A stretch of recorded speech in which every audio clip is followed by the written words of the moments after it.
You can see in both our first reading and our gospel reading a definite tie. The prophet Elijah, who was held in Israel as the greatest of all the prophets.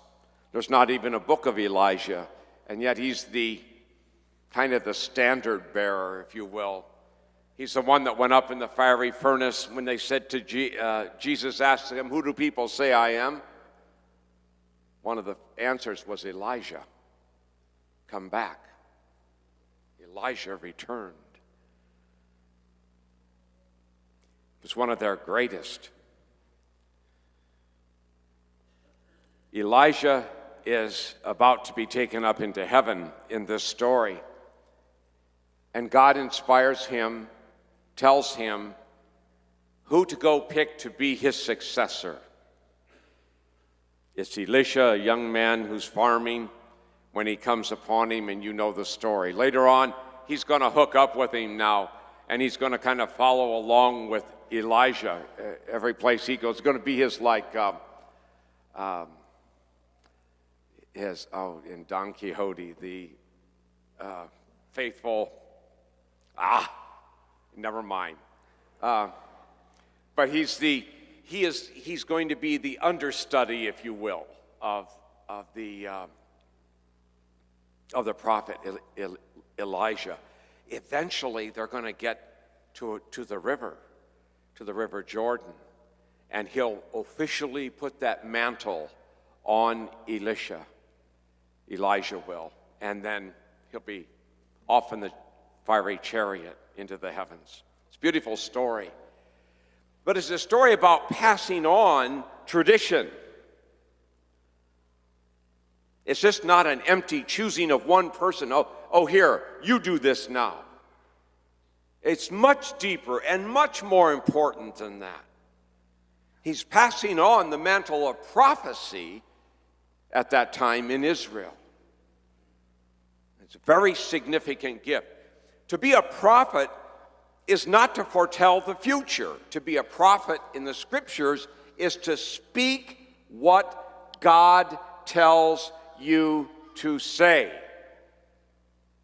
And most of the time, people did not want to hear her. If you looked at it just from a job, it's probably the last one you wanted. I mean, you'd probably duck and hide if you thought God was coming to ask you to be a prophet. Most of them were hated. Over half of them were murdered by people who did not want to hear what God had to say. By people who did not want to change when the prophets called for great change. Very difficult.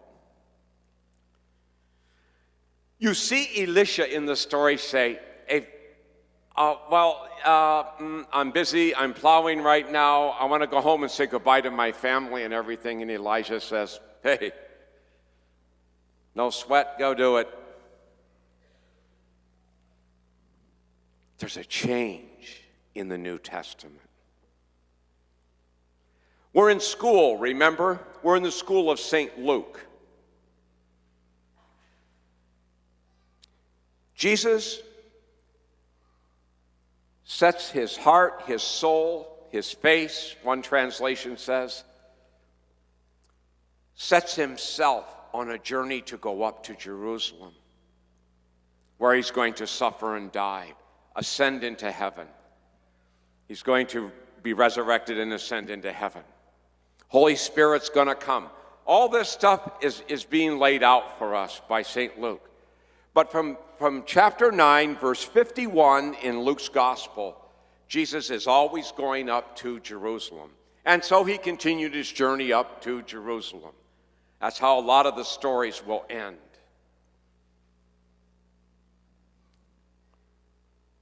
Dying and rising.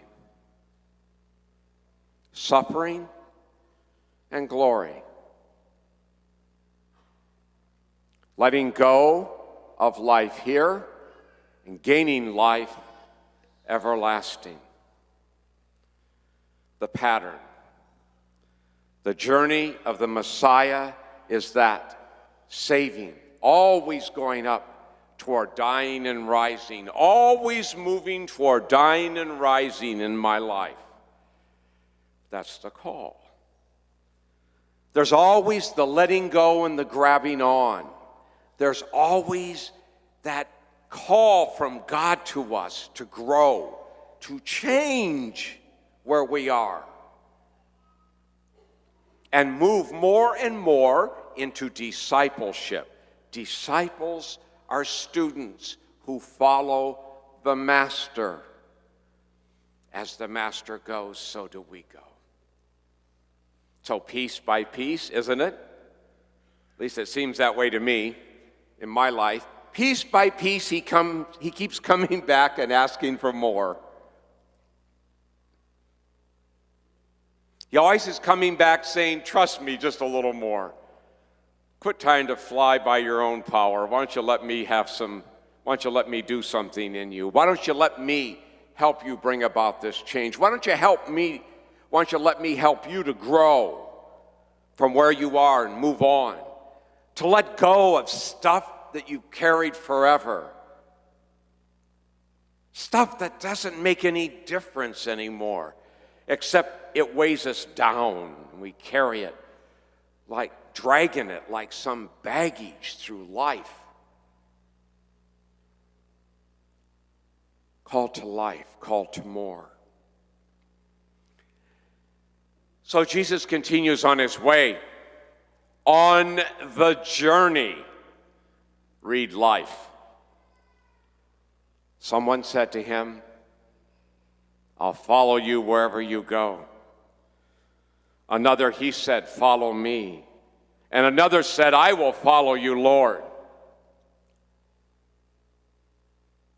The problem was a little 3-letter word that often finds its way into our spiritual lives and our journey. But. I will follow you, but. I will come, I'll be your disciple, but. I'll give you everything in me, but. Don't we? Don't we? We always put that thing on. I'll give you everything except, read, but. This, that. I'll give you everything, but I will not let go of that one hurt. I'll give you everything except my possessions.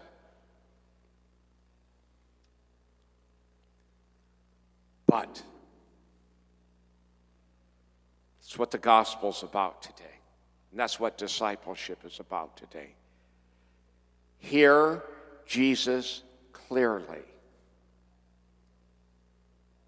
Listen to him clearly, the one who has set his face on Jerusalem. Listen to him, the Master, to all of his disciples, including us. There are no buts.